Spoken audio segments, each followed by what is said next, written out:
Welcome back. Our last guest grew up on the peninsula and is now making a big push to reduce income inequality in the area. Tom Myers, Executive Director of the Community Services Agency, joins me now. Thanks for coming on the show. Thank you, Michelle. Okay, so Community Services Agency, you call it CSA as well. That's right. Been around since 1957, a very long time. That's a very long time. It's always been an agency that served those who are low income or homeless.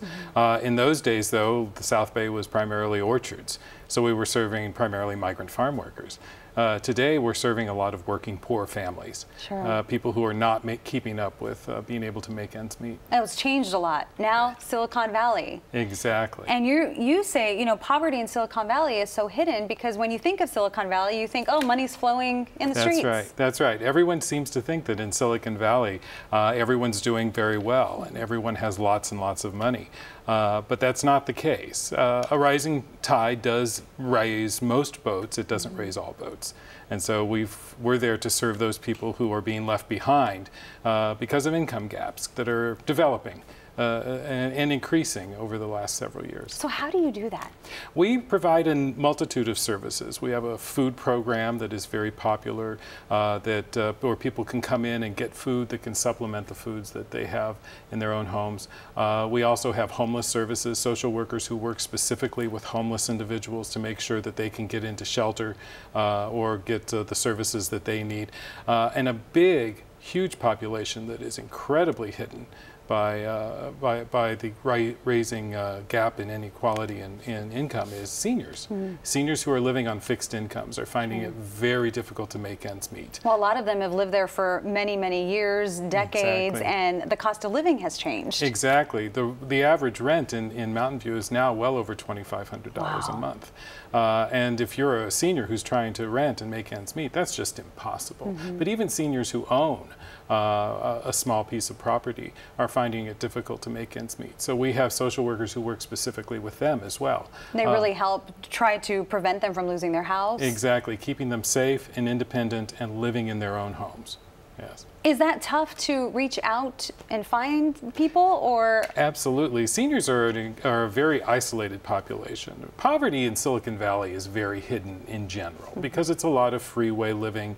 It's a lot of poverty tends to be very hidden in hidden corners, whether it's homeless encampments down by a creek side or whether it's people who maybe live in an apartment complex where others around them have money but they do not. But for seniors, that population, because of additional isolation, perhaps lack of a social network or lack of family around, those people tend to be even more hidden. And so it is very difficult. So what we do is we have programs that reach out into the community. We have social workers who go out and actually try and find seniors where they congregate, senior centers and so forth. And one of the programs that we have is a senior nutrition program where every day we take over the Mountain View Senior Center and serve a hot, nutritious meal for the seniors. But the meal is only really half of what we provide there. We provide a number of services, whether it's educational services, social outreach services, ways of getting seniors to come together. And some dancing?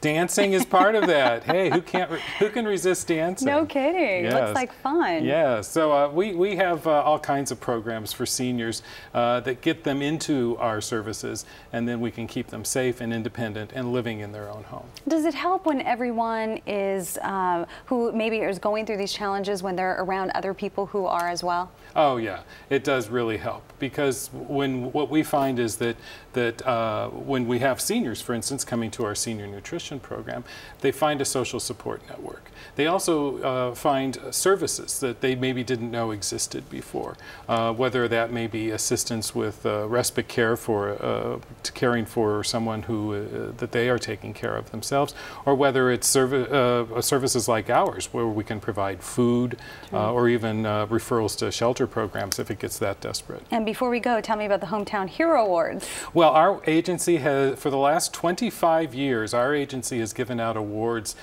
to individuals and organizations that have done incredible service, not only to CSA, but also to the community at large, and that's what makes them a very unique award. It's a very special award.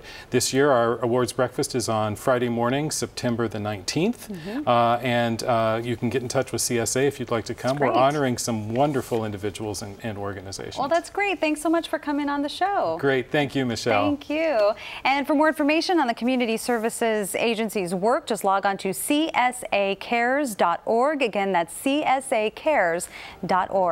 That's it for this week. We'll be back next week with more Bay Area Focus. Have a great day.